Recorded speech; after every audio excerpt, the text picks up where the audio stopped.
Welcome to రెక్ TV mystery. Hindu mythology మరియు philosophy thrilling stories కోసం ప్లీజ్ సబ్స్క్రైబ్ టు రెక్ టీవీ మిస్టరీ.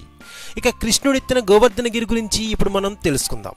ద్వాపర యుగంలో రాక్షసమాయ కారణంగా భారీ వర్షానికి తుఫానుకు గోకులం అంతా అతలాకుతలం అవుతుంటే వారిని రక్షించిన శ్రీకృష్ణుడు తన చిటికెన వేలిపై గోవర్ధనగిరిని ఎత్తి వారికి ఆశ్రయం ఇచ్చాడు. ప్రస్తుతం ఆ గోవర్ధన పర్వతం ఉత్తరప్రదేశ్లోని మధుర ప్రాంతంలో ఉంది. ఈ పర్వతం ప్రతి ఏటా ఆవగింజంత పరిమాణం ఆకారంలో తగ్గుతూ వస్తుందట.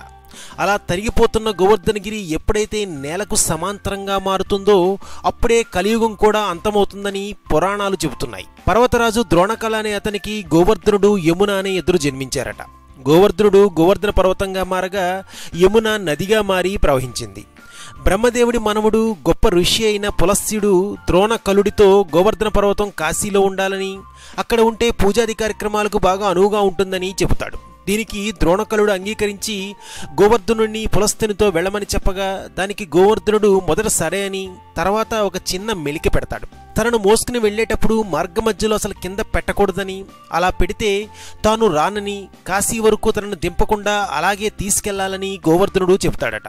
దీనికి పులస్త్యుడు కూడా అంగీకరించి అలాగే అని అంటాడు. అయితే పులస్త్యుడు గోవర్ధనుడిని అలా తన భుజాలపై మోసుకెళ్తూ ఉండగా గోవర్ధనుడికి దారిలో శ్రీకృష్ణునికి చెందిన ఒక నగరం కనిపిస్తుంది.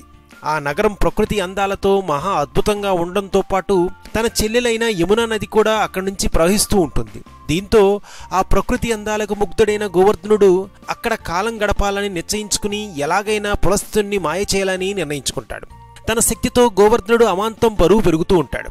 ఇది గమనించిన పులస్త్యుడు గోవర్ధనుడిని దించి అతనికి శాపం పెడతాడు. అప్పటి నుంచి గోవర్ధనుడిని ఏడాదికి ఆవగించంత పరిమాణంలో ఆకారం తక్కువ అవ్వాలని, అలా చివరికి అతను భూమికి సమతలంగా మారగానే అప్పుడు ప్రళయం వస్తుందని, కలియుగం అంతరిస్తుందని పులస్త్యుడు అతని శాపం పెడతాడు. అప్పటి నుంచి గోవర్ధనగిరి ఆకారం ఆవగించంత పరిమాణంలో తగ్గుతూ వస్తుంది. ఎప్పుడైతే ఇది నేలకు సమాంతరంగా మారుతుందో అప్పుడు కలియుగం తథ్యమని చెప్తున్నారు. మరిన్ని ఆసక్తికర విశేషాల కోసం ప్లీజ్ సబ్స్క్రైబ్ టు రెక్ టీవీ మిస్టరీ.